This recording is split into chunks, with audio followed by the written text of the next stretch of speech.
Mr. Chairman. Ms. Jewell, it's nice to see you. Looking at your resume, I see that you have worked on the Alaska pipeline, that you're an oil and gas engineer. You said you'd actually fracked a gas well? I have. You were banker for 19 years? Yes, sir. You're chief executive officer of a billion-dollar company? Yes, sir. How'd you get appointed by this administration? I thought you were going to say you can't hold a job. It sounds like someone a Republican president would appoint. That's a remarkable background. Have you been to the Great Smoky Mountain National Park?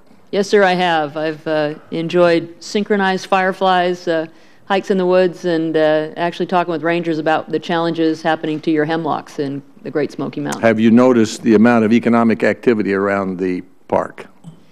Yes, sir. The first time in recent history I went there, I went through Pigeon Forge. That was a lot of economic activity, a bit of a shock. I went out the quiet way. Certainly, the Great Smokies are an enormous driver for that region. Yeah. Are you aware that the Great Smokies, more than 9 million Americans visit the Great Smoky Mountain National Park every year? Yes, sir, I am aware, and I think it's a great illustration of the importance of public lands in populated areas like the East. And that's more than twice as many as visit Grand Canyon and Yosemite National Park? Yes, sir. And are you aware that the federal appropriation for Grand Canyon and Yosemite, no matter how remarkable they may be, is more than the federal appropriation for the Great Smoky Mountain National Park? Well, sir, I'm not familiar with the appropriations for each park, but I certainly will become familiar. Well, would it seem reasonable to you that it might be that a park that has twice as many visitors as any other park would have a federal appropriation that would be about at least the same as other important national parks?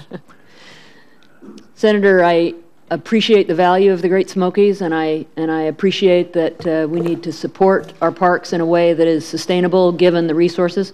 What I don't know is what does it take to manage one park over the other, and what's the budget money used for. So I think I would need to look into that. Would you be willing to work with me to review the funding formula that the park have? I've been through this before with others, and I don't mean in any way to diminish the western parks, but they were carved out of federal land. The people of Tennessee and North Carolina gave the Great Smokies to the federal government, and as a result of that, there's a law that says there can be no fee. So not only do we get a little less money than the national parks in the West by federal appropriation, we don't get the extra fee money. So we have a remarkable amount of volunteer activity there. I believe the National Park Conservation Association has been involved with the Great Smokies in encouraging and helping volunteer activities in the park. Is that correct, or do you know anything about that? I believe that's true, Senator. NPCA does a lot of work to bring private resources into our park system, and the Great Smokies, because of the traffic, is certainly one of the parks that has pressures that are alleviated somewhat with volunteer support. You were a part of the commission to look at the next century for the national parks. Was the NPCEA involved in sponsoring that?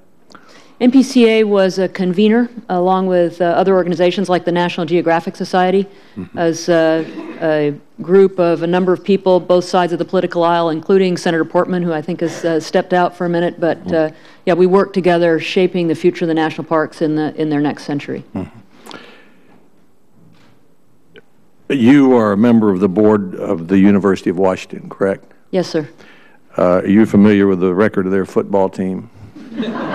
Unfortunately, I am, sir. Is that your fault? Completely. Yeah. I accept full responsibility, and if confirmed, I think the football team will do better. Oh, good. Yeah. The Obama administration is very interested in wind power. Would you agree that there's some places where giant wind turbines might be inappropriate, and that one of those regions might be the scenic mountaintops of the eastern United States, such as along the foothills of the Great Smokies or along the Blue Ridge Mountains of Virginia. Senator, I think there's no doubt that when we look at all sources of energy, including wind power, that we have to look at their impact on the environment, on the viewscapes, on, the history and culture of those regions, and bring people around the table to make sure that there is support for the kind of projects that we're doing.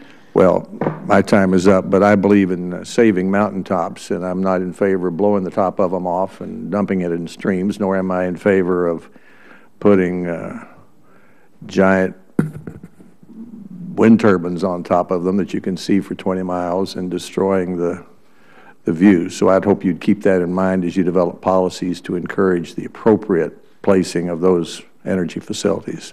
Thank you, Mr. Chairman. I thank